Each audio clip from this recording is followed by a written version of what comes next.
You begin on an island surrounded by the deep blue waters of the Mediterranean, where mountains rise sharply above narrow valleys and villages cling to the hillsides. It is Corsica in the late 18th century, a place of fierce local pride and long memories. The island has only recently come under French control, and many of its people still feel a stronger connection to their own traditions than to the distant government in Paris. It is here, on the 15th of August 1769, that Napoleon Bonaparte is born into a family that stands between two worlds, Corsican in spirit, yet increasingly tied to France. As you look upon the Bonaparte household, you find neither great wealth nor extreme poverty. The family belongs to the minor nobility of Corsica, possessing status but limited resources. Napoleon's father, Carlo Bonaparte, is an educated man who seeks opportunities within the new French administration. His mother, Letizia Ramolino, is known for her strength, discipline, and resilience. These qualities leave a lasting impression on her children, especially on the young Napoleon, who grows up in a household where ambition often compensates for a lack of money. The Corsica of Napoleon's childhood is a place shaped by conflict. Only months before his birth, the island's resistance against French rule had been defeated. Stories of struggle, independence, and lost causes filled the air around him. Though he is too young to understand these events, their presence becomes part of the atmosphere of his early years. The people around him speak of leaders, battles, and national identity. These themes will remain with him throughout his life. As a child, Napoleon is not particularly remarkable in appearance. He is small, serious, and often withdrawn. Yet there is already something unusual in the way he observes the world. He prefers reading to many childhood amusements. He spends time thinking, analyzing, and imagining, while other children may lose themselves in games. He often seems occupied by ideas that reach beyond his immediate surroundings. The opportunity that changes the direction of his life arrives through education. Because the Bonaparte family holds noble status, Napoleon is able to attend schools in mainland France. At the age of 9, he leaves Corsica and begins a journey that takes him far from the familiar landscapes of his birthplace. You can imagine the uncertainty of such a departure. The island disappears behind him as his ship moves across the sea. Ahead lies a country that is officially his homeland, yet one that feels foreign in almost every way. He speaks French imperfectly and carries a noticeable Corsican accent. His manners, customs, and experiences differ from those of many classmates he will soon encounter. At school in France, Napoleon often finds himself isolated. Other students sometimes mock his accent and background. He is regarded as an outsider, yet these difficult experiences contribute to the development of traits that will later define him. Rather than seeking acceptance through charm, he turns inward. He studies intensely. He learns discipline. He develops an ability to endure criticism without abandoning his goals. His years at military academies become especially important. First at Brienne-le-Château, and later at the prestigious military school in Paris. He receives an education focused on mathematics, engineering, history, and military science. Mathematics attracts him because of its precision. Military studies fascinate him because they transform uncertainty into strategy. The movement of armies, the organization of resources, and the calculation of risks all appeal to his analytical mind. As you follow these years, you begin to notice a pattern. Napoleon is not simply learning facts. He is teaching himself how power works. Through books, he studies the achievements of great commanders from the ancient world. Figures such as Alexander the Great and Julius Caesar become distant companions in his imagination. Their victories seem to suggest that one determined individual can alter the course of history. Meanwhile, the world beyond the classroom is changing with remarkable speed. France in the 1780s is a kingdom burdened by financial crisis, social inequality, and political frustration. The old order appears stable on the surface, but beneath it lies growing tension. Ordinary people struggle with rising costs and economic hardship. Intellectuals debate ideas about liberty, citizenship, and government. Confidence in traditional authority weakens year by year.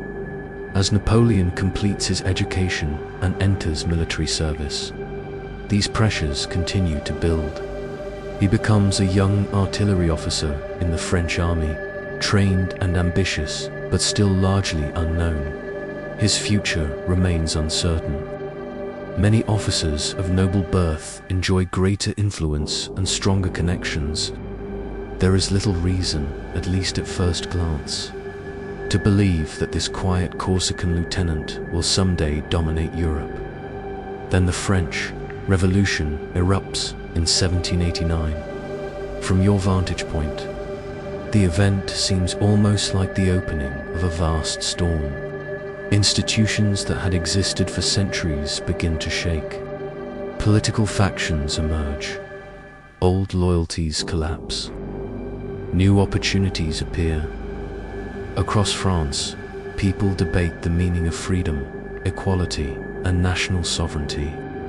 The revolution unleashes tremendous energy, but also fear, violence, and instability. For ambitious young officers, the revolution creates possibilities that had rarely existed before. Advancement becomes less dependent on aristocratic birth and more connected to ability, loyalty, and circumstance. The rigid barriers that once limited careers begin to weaken. Men who might have remained obscure suddenly find paths toward prominence. Napoleon watches these developments closely. He does not yet stand at the center of events. Instead, he occupies the edge of history's stage, observing as the world around him transforms. The revolution offers both danger and opportunity. Like many others, he must navigate uncertainty while deciding where his loyalties lie. The Europe surrounding France reacts with growing alarm. Monarchies across the continent fear that revolutionary ideas may spread beyond French borders. Tension increases between France and its neighbors.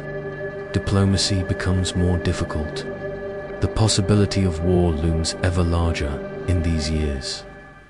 The young officer from Corsica continues to learn, to read, and to prepare. He could not yet know the exact path ahead, but circumstances are beginning to align in ways that will soon change everything.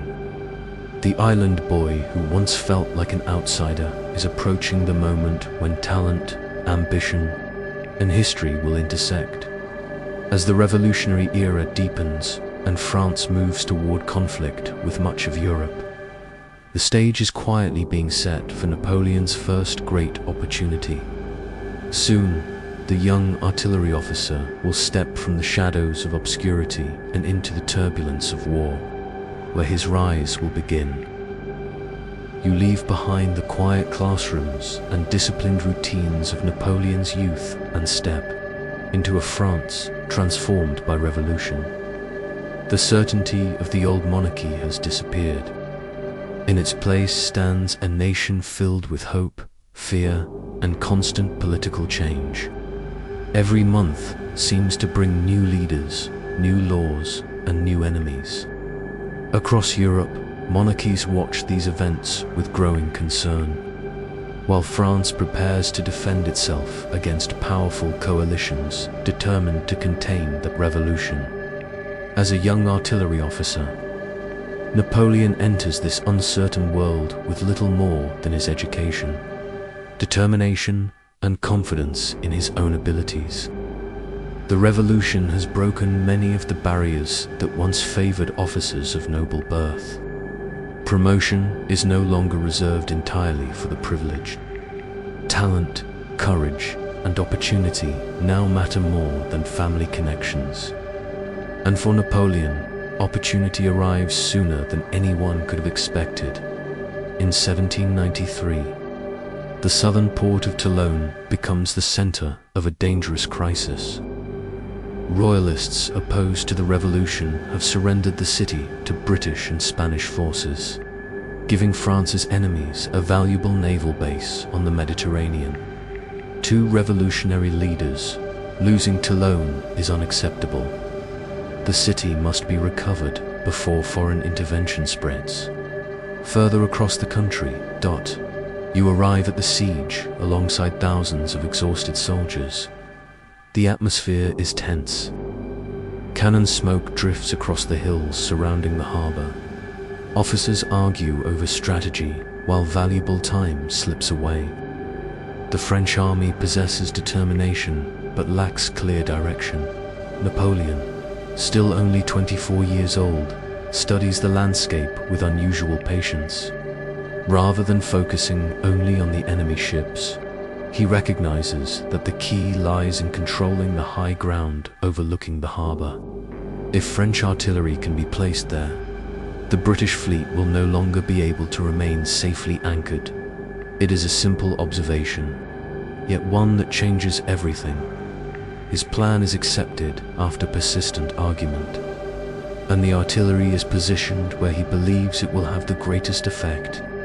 The bombardment forces the Allied fleet to withdraw, making the defense of Toulon impossible.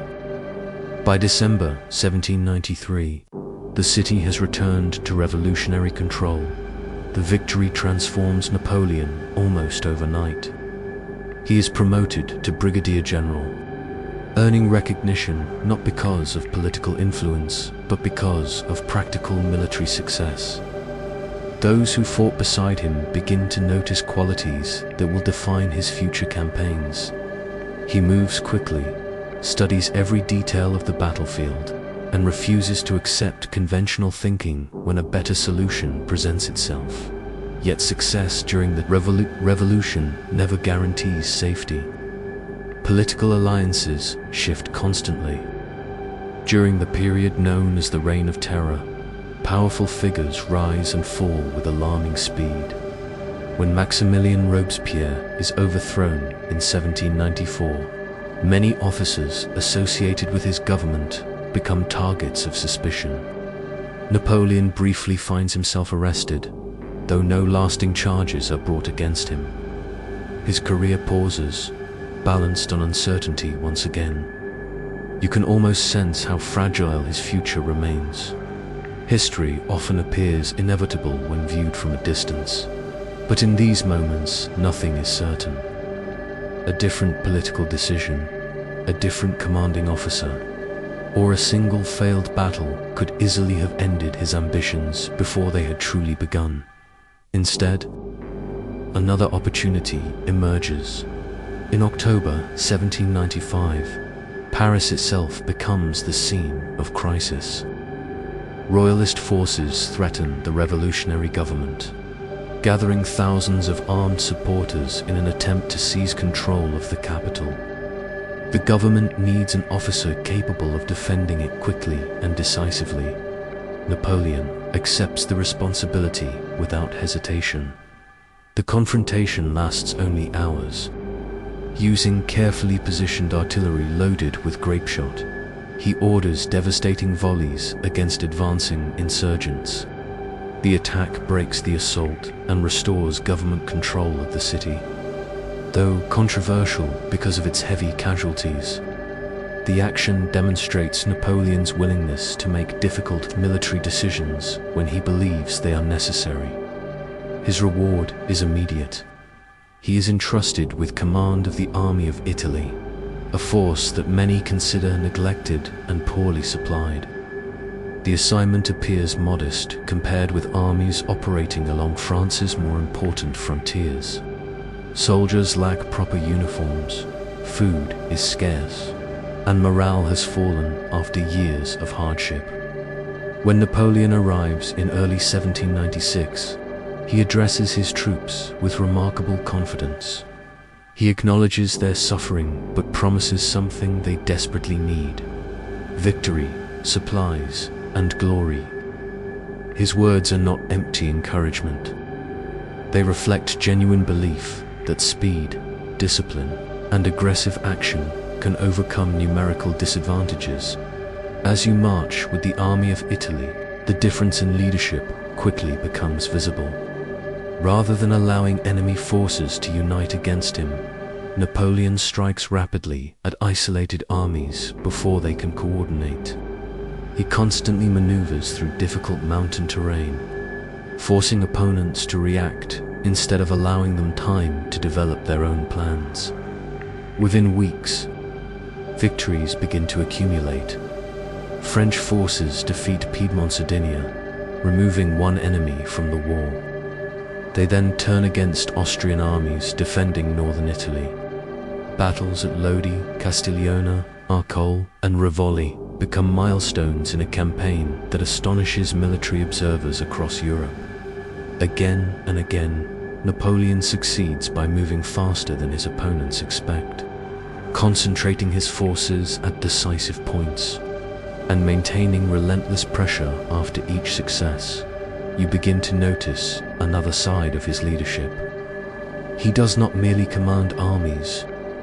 He understands the importance of reputation. Reports of his victories travel back to Paris, where newspapers celebrate the young general as a national hero. Artists paint his image. Politicians speak his name with admiration. Ordinary citizens begin to associate Napoleon with stability after years of revolutionary turmoil. At the same time, the campaign reshapes northern Italy. French victories weaken Austrian influence and lead to the creation of new republics allied with France. The political map of the region begins to change alongside its military balance. Napoleon is not simply winning battles. He is helping redefine Europe's borders. The campaign concludes in 1797 with the Treaty of Campo Formio. Austria recognizes French territorial gains, and Napoleon returns home as the Republic's most celebrated commander. He is still only 28 years old, yet his achievements have already surpassed those of generals decades older. Fame, however, brings new possibilities and new ambitions. Rather than remaining merely a successful military officer, Napoleon increasingly sees himself as someone capable of shaping the future of France itself. Political leaders admire his victories, but also grow uneasy. A general adored by both soldiers and the public possesses influence that extends far beyond the battlefield. You sense that another transformation is beginning. The young Corsican, who once struggled to fit into French society, now commands armies, negotiates treaties, and influences governments. His confidence continues to grow with every triumph, and the line separating military authority from political power becomes ever thinner. Soon, his victories will carry him beyond Europe to the sands of Egypt and, eventually, back to France, where the weakness of the government will present an opportunity unlike any he has yet encountered. The road that began on the hills of Corsica is leading steadily toward the center of power, where the fate of an entire nation will soon rest in his hands. You return to France at a moment when victory alone is no longer enough to satisfy Napoleon Bonaparte's ambitions. The republic that had emerged from the revolution is weary. Years of political instability, economic hardship, and almost constant warfare have left many people longing not for another revolution, but for order. Governments rise and collapse with alarming speed. Public confidence fades with each passing season. It is within this atmosphere of uncertainty that Napoleon begins to see himself not simply as France's greatest general, but as the man capable of restoring stability to an exhausted nation before that transformation is complete. However, one more campaign draws your attention far from Europe. In 1798, Napoleon leads an expedition to Egypt. Officially, the campaign is intended to weaken British influence by threatening the route to India. It is also an opportunity to expand French prestige beyond the European continent. Unlike earlier military expeditions, this one includes not only soldiers but also scientists, engineers, artists, and scholars. Their mission is to study the ancient civilization of Egypt while accompanying the army. As you cross the Mediterranean with the expedition, optimism fills the fleet. Napoleon believes that bold action can compensate for France's inability to challenge Britain directly at sea. Upon landing in Egypt, French forces quickly capture Alexandria and defeat the Mamluk army at the Battle of the Pyramids, standing before the ancient monuments. Napoleon reportedly reminds his soldiers that centuries of history seem to watch over them. Whether those exact words inspired every man present is impossible to know, but the symbolism is unmistakable. He understands that history itself can become part of military leadership, yet success on land is overshadowed by disaster at sea. In August 1798, the British fleet under Admiral Horatio Nelson destroys much of the French navy at the Battle of the Nile. The victory traps Napoleon and his army in Egypt, cutting them off from France.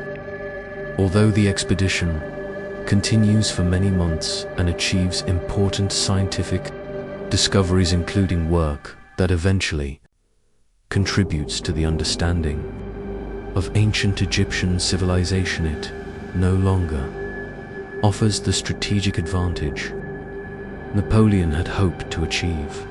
While Napoleon remains in Egypt, political conditions in France continue to deteriorate. The government, known as the Directory, struggles to maintain authority. Corruption weakens public trust. Military setbacks increase anxiety. Across Europe, France faces renewed opposition from foreign powers determined to reverse revolutionary expansion. Reports of these difficulties eventually reach Napoleon, and in 1799 he makes a bold decision, leaving much of his army behind. He returns to France. You arrive with him as the political atmosphere grows increasingly fragile. Influential politicians, convinced that the Directory cannot survive, search for someone capable of imposing stability without completely abandoning the achievements of the revolution. Napoleon, celebrated throughout France for his victories in Italy and still admired despite the difficulties in Egypt, appears to be the ideal candidate. The opportunity comes in November 1799 during the event remembered as the coup of 18 Brumaire. The operation unfolds through careful planning, political maneuvering, and the presence of loyal military forces.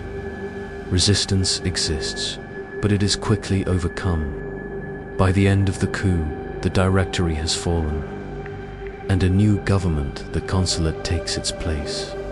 Napoleon becomes as consul. Although the title suggests shared authority, real power increasingly rests in his hands. You can almost feel the pace of change accelerating. Decisions that once required endless debate now move quickly. Napoleon believes that government should be efficient, disciplined, and practical. His energy seems endless. He works long hours, studies reports in extraordinary detail, and expects the same commitment from those around him. Military victories continue to strengthen his position. In 1800, he crosses the Alps in one of his most celebrated campaigns, leading French forces into northern Italy once again. The Battle of Marengo becomes a dramatic victory after a difficult day of fighting. restoring French control over much of Italy and reinforcing Napoleon's growing reputation as a commander, capable of reversing even the most uncertain situations. Peace follows temporarily. The Treaty of Luneville with Austria and the Treaty of Amiens with Britain offer France a brief period without major continental war. For the first time in years, many French citizens experience something approaching normal life. Roads improve. Commerce begins to recover. Schools expand. Government institutions become more organized. Napoleon uses this period not to relax, but to reshape France itself. You watch as sweeping reforms touch nearly every aspect of national life. Administrative districts become more efficient. Tax collection is standardized. Public education receives greater attention through the establishment of state-controlled secondary schools. The Bank of France strengthens financial stability, helping restore confidence in the nation's economy. Among these achievements, one stands above the rest in lasting influence: the Napoleonic Code. Rather than preserving a confusing mixture of regional customs and revolutionary legislation, the new civil code creates a more uniformed legal system. It establishes equality before the law for male citizens, protects private property, and reduces many privileges once enjoyed by the aristocracy. While it reflects the limitations of its time, particularly regarding the legal status of women, it becomes one of Napoleon's most enduring contributions, influencing legal systems far beyond France for generations. As these reforms take shape, Napoleon's popularity continues to grow. Many citizens see him as the man who has brought order after years of revolution and uncertainty. Others begin to worry that republican ideals are gradually giving way to personal rule. Napoleon himself seems increasingly convinced that only strong, centralized leadership can preserve France's achievements. The next step arrives in 1804, inside the magnificent Cathedral of Notre Dame in Paris. Preparations are made for a ceremony unlike any France has witnessed since the Revolution. Nobles, officials, diplomats, soldiers, and clergy gather beneath towering arches. At the center stands Napoleon, prepared to become Emperor of the French. One moment from the ceremony becomes legendary. Rather than allowing Pope Pius VII to place the imperial crown upon his head, Napoleon takes the crown himself and places it upon his own head before crowning his wife, Josephine. Whether intended primarily as symbolism or personal conviction, the gesture sends a powerful message. His authority, he suggests, comes not from the church or inherited tradition, but from his own achievements and the will of the nation. As you observe the ceremony, you sense both triumph and contradiction. The revolution had overthrown monarchy in the name of liberty and republican government. Now France once again has an emperor, yet this empire differs from the old monarchy in important ways. Many revolutionary reforms remain intact. Careers continue to reward talent more than birth. Administrative modernization continues. Napoleon presents himself not as the return of the past, but as the protector of a new France. Still, immense power brings immense responsibility. The weight of command grows heavier with every passing year. Every victory raises expectations. Every reform demands careful supervision. Every neighboring monarchy watches France with increasing suspicion. Peace, though briefly achieved, proves fragile. Standing at the height of his authority, Napoleon appears almost unstoppable. His armies are disciplined, his government is efficient, and his confidence seems unshakable. Yet beyond France's borders, new alliances are quietly forming. Britain remains determined to resist him, while Austria, Russia, and Prussia prepare for future conflict. The empire has reached its summit, but from the highest peaks, every path leads downward as well as forward. Soon, the emperor who reshaped France will carry his armies across nearly all of Europe, where extraordinary victories will gradually give way to challenges that even his remarkable talents cannot fully overcome. You now stand beside an empire that seems to stretch farther with each passing year. The crown placed upon Napoleon's head has become more than a symbol of authority. It represents the ambitions of a nation transformed by revolution and strengthened through relentless military success. Across Europe, kings and emperors watch France with growing unease. Diplomacy grows increasingly fragile, and another great conflict becomes almost impossible to avoid. Peace with Britain proves especially although the Treaty of Amiens had briefly ended hostilities, mutual suspicion never truly disappeared. Britain remained determined to prevent any single power from dominating the European continent, while Napoleon believed that France's security depended upon expanding its influence and weakening those who opposed it. As negotiations collapsed, war resumed in 1803, setting the stage for a series of campaigns that would define the height of Napoleon's military genius. You travel eastward with the Grande Armée, a force unlike any Europe had seen before. It is disciplined, highly organized, and remarkably mobile. Corps march separately yet remain close enough to support one another when battle begins. Supplies move with greater efficiency than many earlier armies could achieve, while experienced officers understand that speed itself has become one of Napoleon's greatest weapons. Rather than allowing enemies time to unite, he consistently seeks to defeat them one by one. By 1805, France faces the Third Coalition, an alliance led principally by Britain, Austria, and Russia. Napoleon has spent months preparing an invasion of Britain along the French coast, but events on the continent demand his attention instead. In one of the most impressive strategic movements of the era, he rapidly redirects his army across Europe towards southern Germany, surprising his opponents before they fully understand his intentions. The campaign unfolds with extraordinary precision.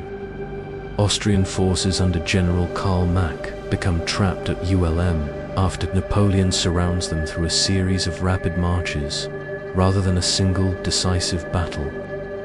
More than 20,000 Austrian soldiers surrender with comparatively little fighting.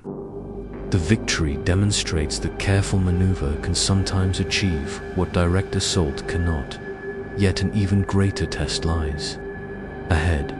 On the 2nd of December 1805, near the town of Austerlitz in Moravia, Napoleon faces the combined armies of Emperor Francis II of Austria and Tsar Alexander I of Russia. Morning fog covers much of the battlefield as both sides prepare for what will become one of history's most celebrated military engagements. You stand upon the frozen fields as the first light slowly breaks through the mist.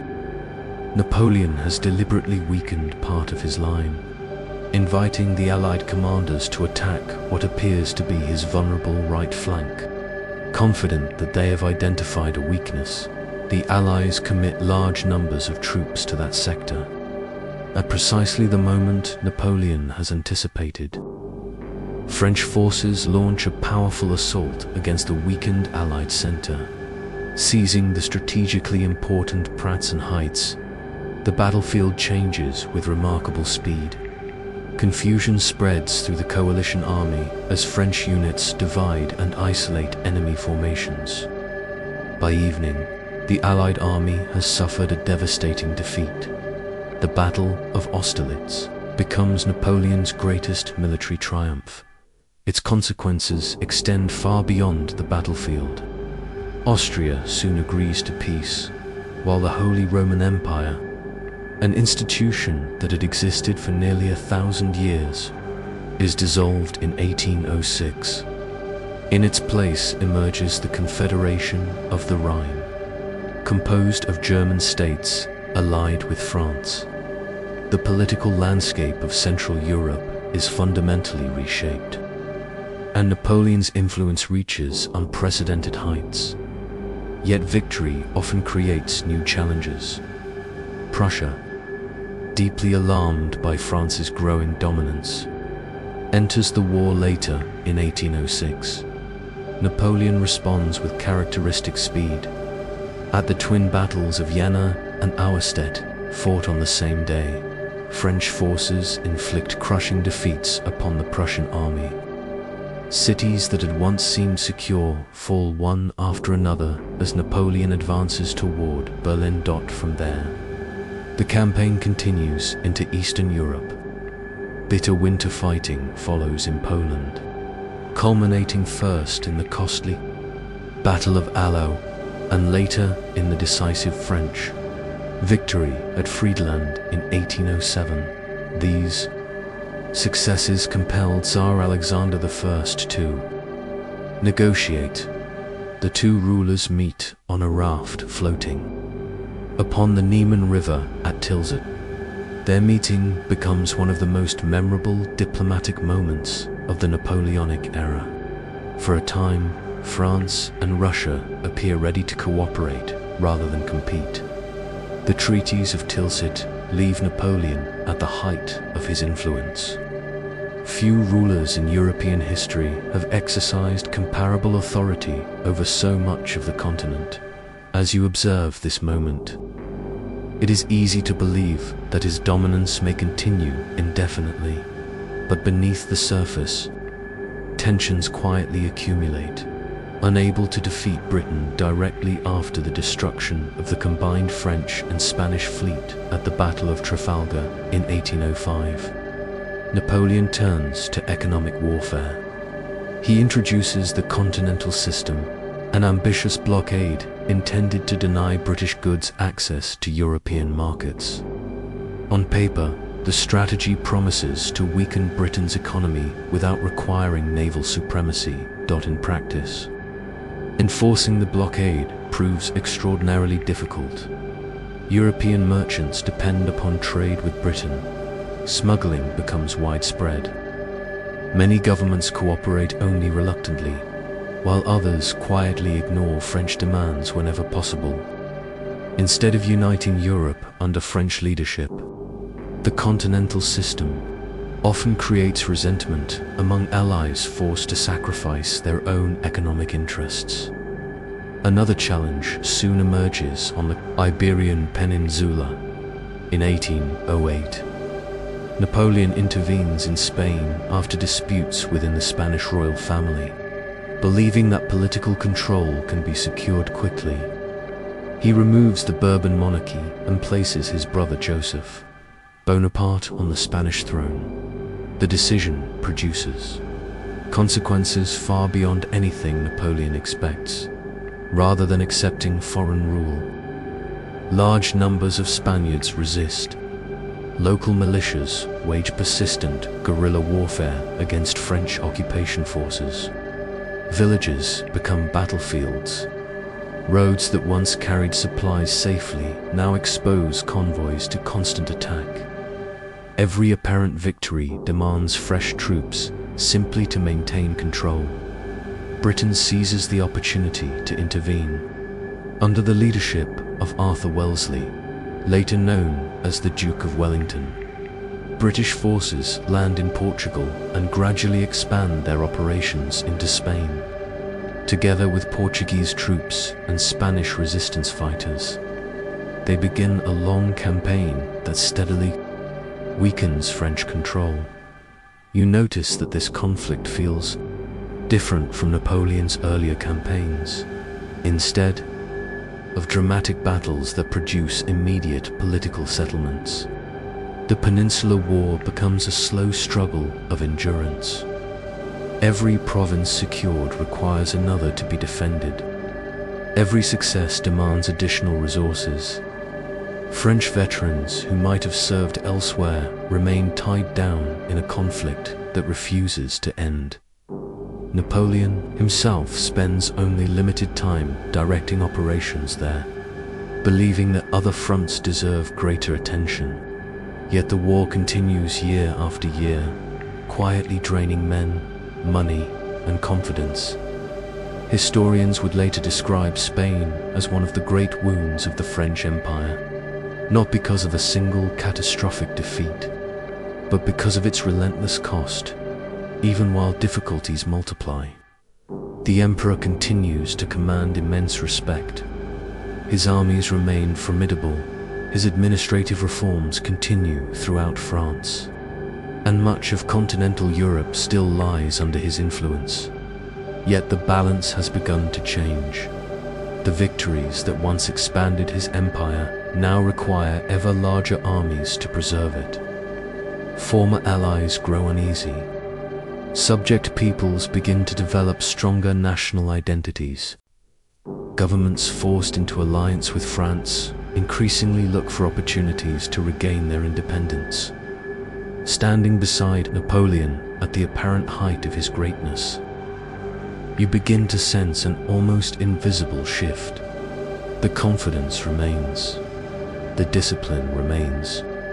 The brilliance that carried him from Corsica to the throne of France has not disappeared. But history rarely allows dominance to remain unquestioned forever. Beyond the eastern horizon, another challenge is slowly taking shape. Relations with Russia deteriorate as disagreements over the continental system and competing ambitions deepen. What begins as diplomatic tension will soon become one of the most consequential military decisions of Napoleon's career campaign, so vast, so costly, and so unforgiving that it will transform both his empire and the future of Europe forever. You have followed Napoleon through years of astonishing victories, watching his empire expand across much of Europe with a speed that seemed almost beyond imagination. Yet even the greatest empires are tested by decisions made at the height of their confidence. By 1812, the French Empire appears stronger than ever on a map, but beneath its broad frontiers lie growing strains. The continental system has failed to force Britain into submission, and many of France's allies have become increasingly reluctant partners. Most importantly, relations with Tsar Alexander I of Russia have steadily deteriorated. The alliance forged at Tilsit has weakened under the weight of competing interests. Russia suffers economically from restrictions on trade with Britain and gradually distances itself from Napoleon's blockade. Political distrust deepens. Both rulers believe that the other is undermining the balance they had once promised to preserve. Diplomacy continues, but confidence fades with each passing month. As you stand beside Napoleon in the summer of 1812, preparations unlike any Europe has ever witnessed unfold before your eyes. Soldiers arrive from every corner of the empire and from allied states stretching across the continent. French veterans march alongside Poles, Italians, Germans, Dutch, and many others. Together they form the Grande Armée, an immense multinational force numbering well over 500,000 men at the beginning of the campaign. Never before has Napoleon assembled an army of such extraordinary size. Crossing the Niemen River in June 1812, the army enters Russian territory with remarkable confidence.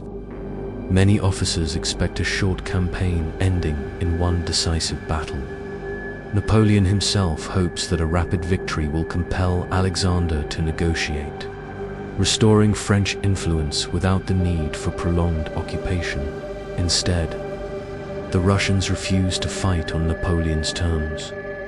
As you move farther into the vast landscape, the distances seem endless.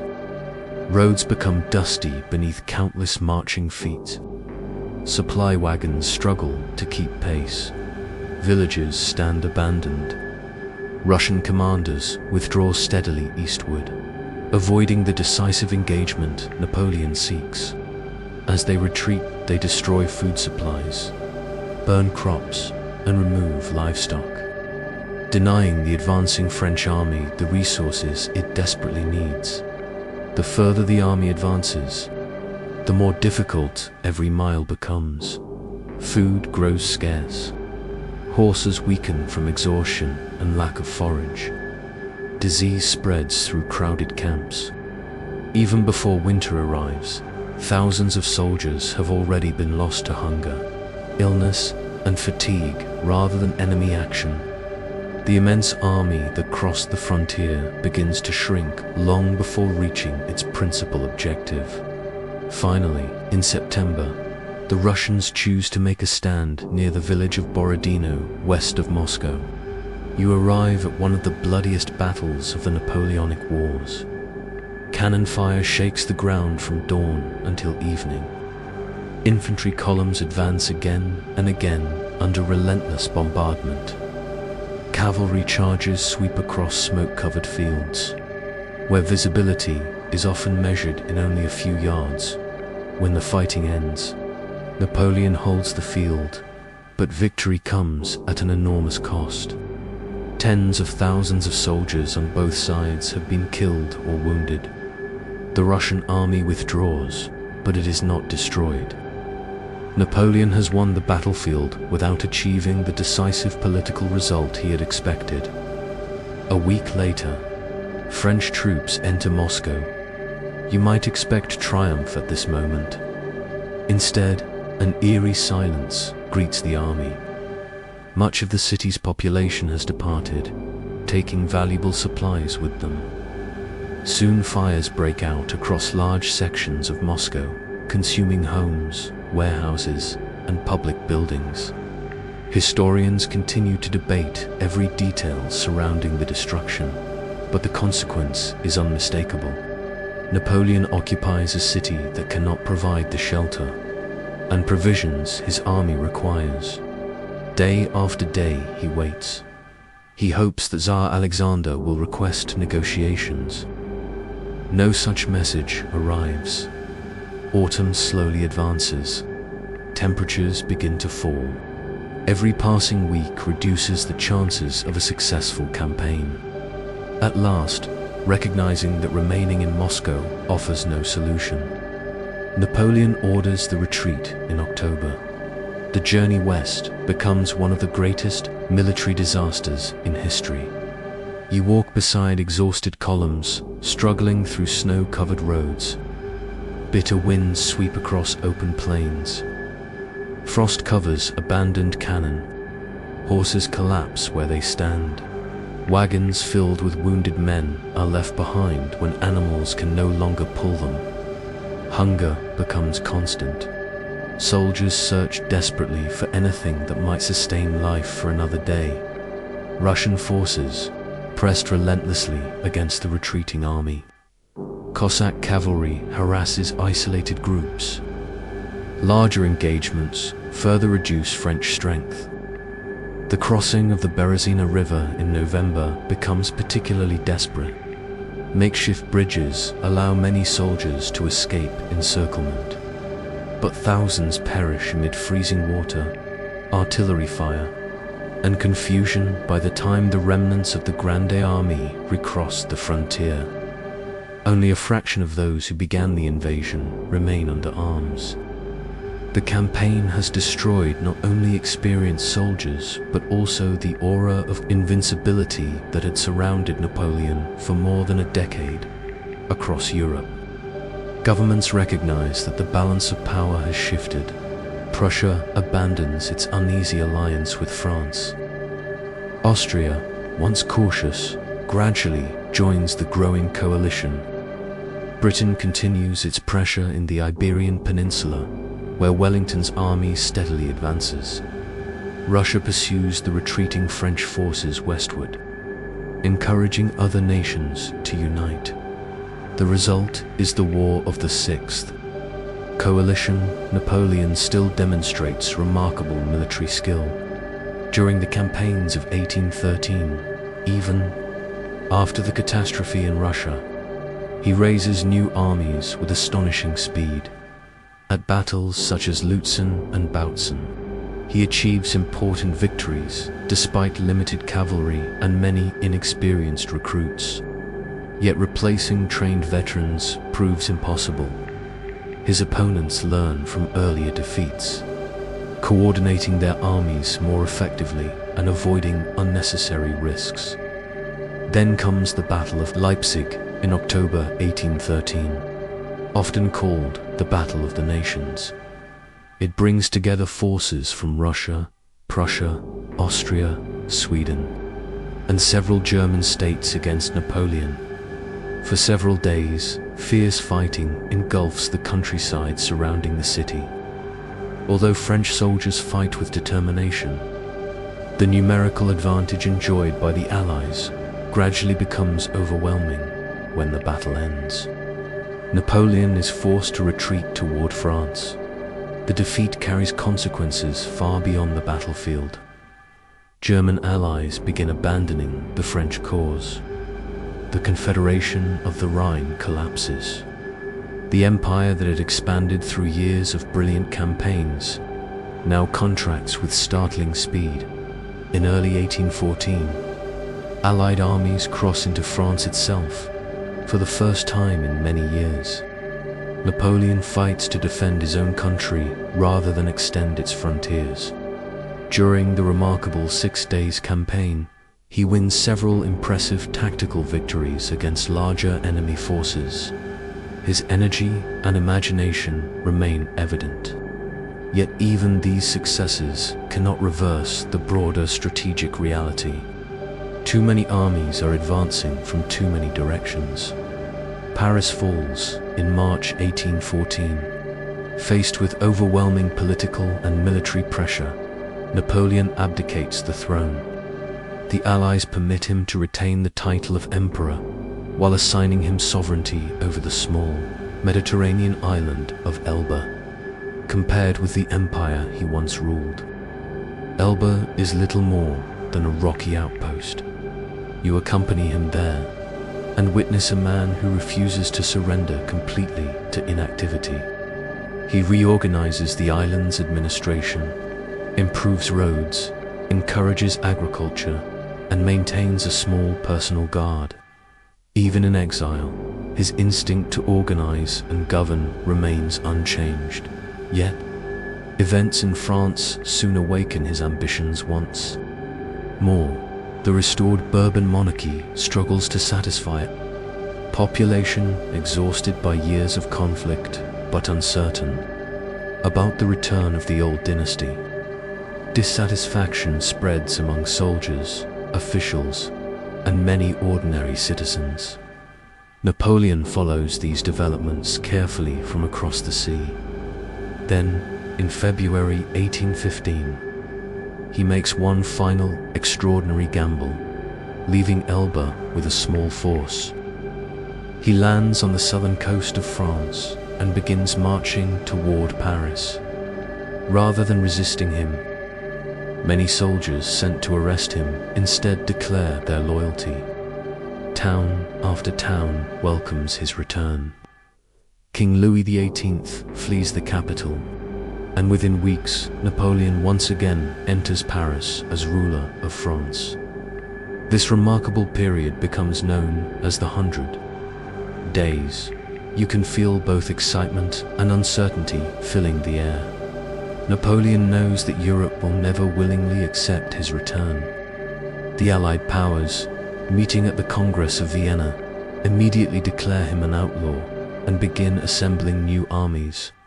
There will be no long campaign to rebuild his empire. Time is desperately short, understanding that delay favors his enemies. Napoleon resolves to strike first before the coalition. Armies can unite. His final campaign is about to begin.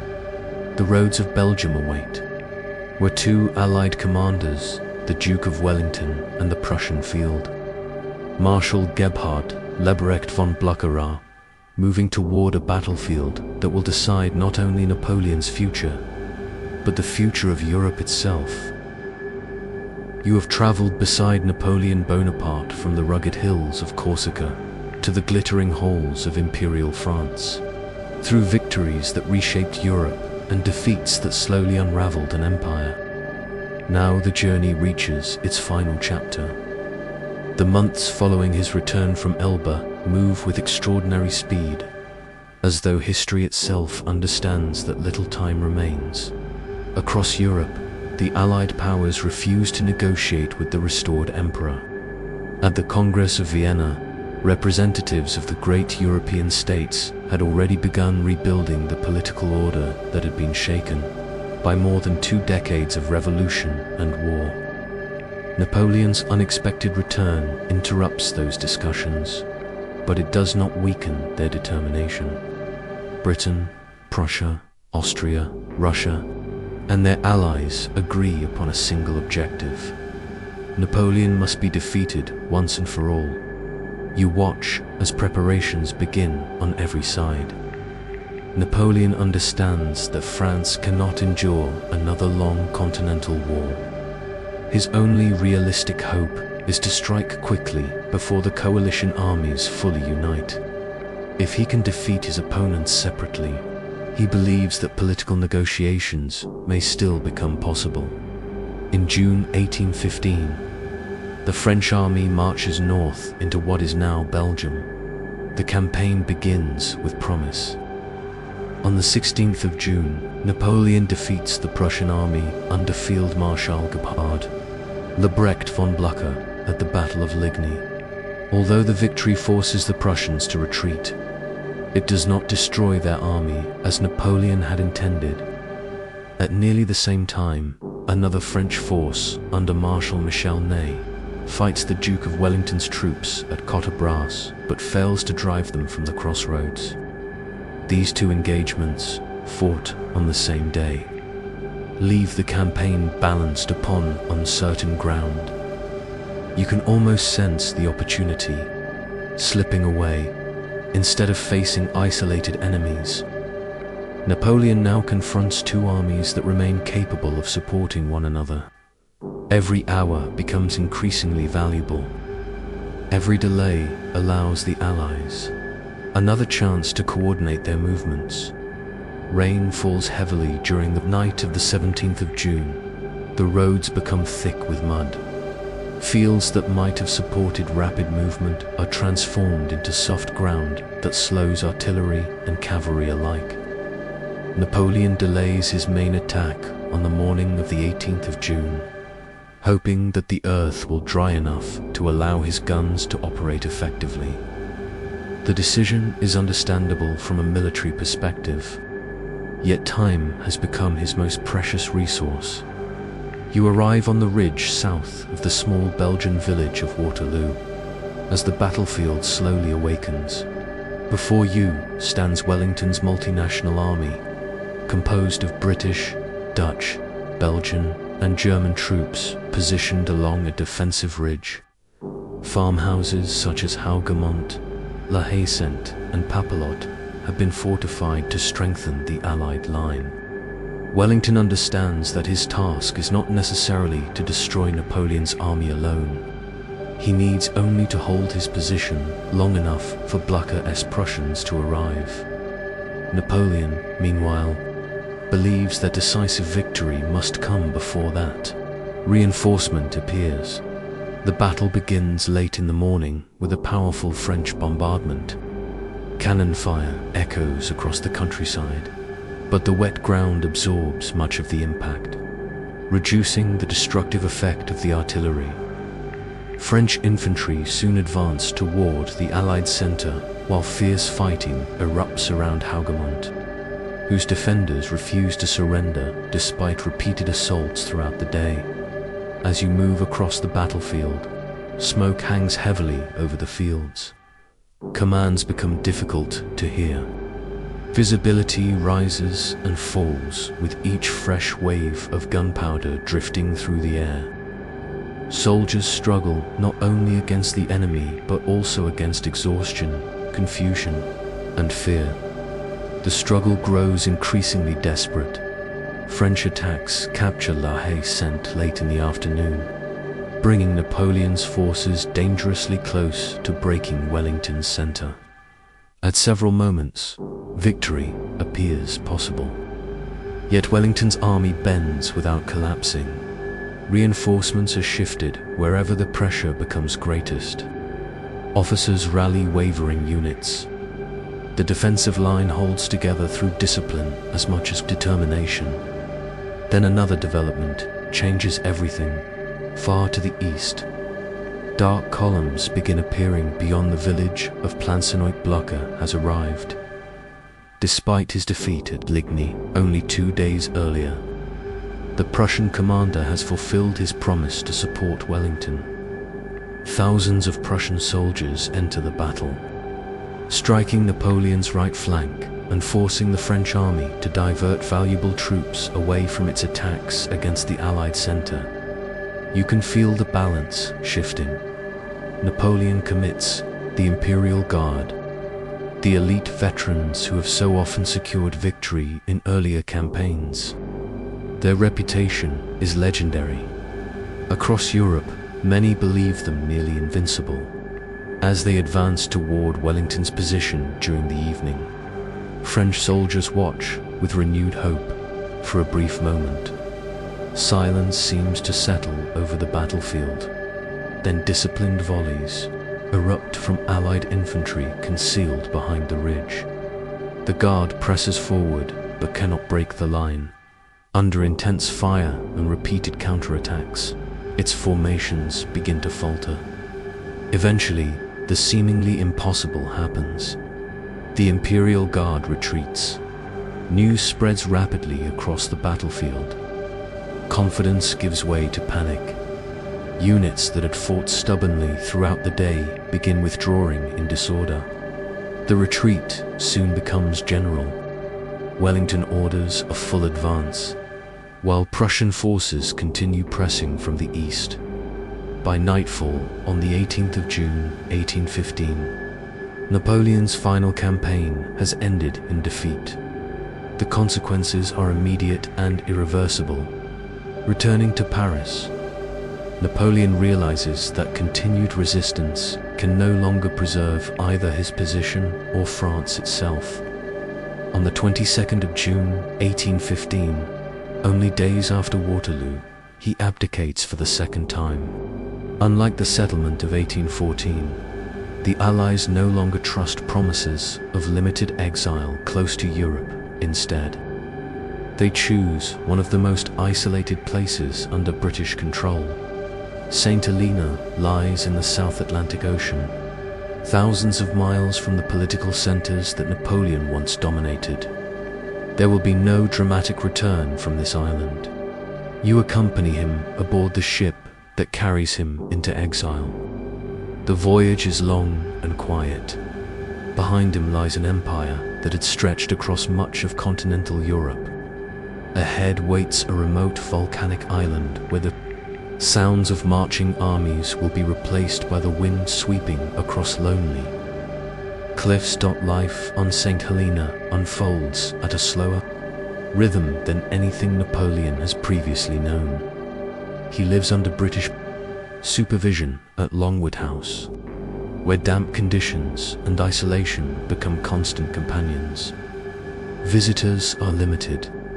News from Europe arrives only after long delays. Much of his time is spent walking, reading, dictating memories, and reflecting upon the extraordinary course of his life. He discusses campaigns, explains decisions, defends controversial choices, and considers how future generations may judge his achievements and failures. His health gradually declines. On the 5th of May, 1821, Napoleon Bonaparte dies at the age of 51. The official cause is recorded as stomach cancer, a disease that had affected members of his family, though historians have examined other theories over the years. Whatever the medical details, his death closes one of the most remarkable political and military careers in modern history. Yet as you step back and look beyond the life of one man, you begin to understand that Waterloo did not simply end an empire. It marked the close of the Napoleonic Wars, a generation of conflict that had transformed Europe.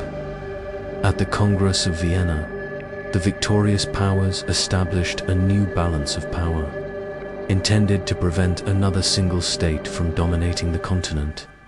Although peace would not be permanent, that diplomatic framework influenced European, international relations for decades. Napoleon's legacy remains both profound and complex. His campaigns demonstrated new methods of strategy, organization, and mobility that military leaders continued to study long after his death. His administrative reforms, especially the Napoleonic Code, influenced legal systems in many countries and reinforced principles of equality before the law and protection of private property. At the same time, his wars brought immense suffering, widespread destruction, and the loss of countless lives across Europe.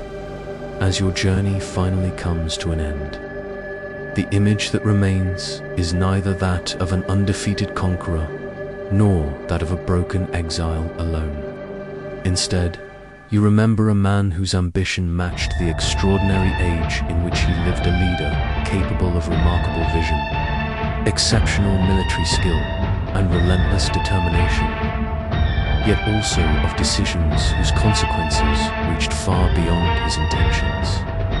The guns that thundered across the fields of Waterloo fell silent before night fully settled over Belgium. But the questions raised by Napoleon's life about power, leadership, reform, ambition, and the cost of war continued to echo through history long after the smoke had disappeared from the battlefield.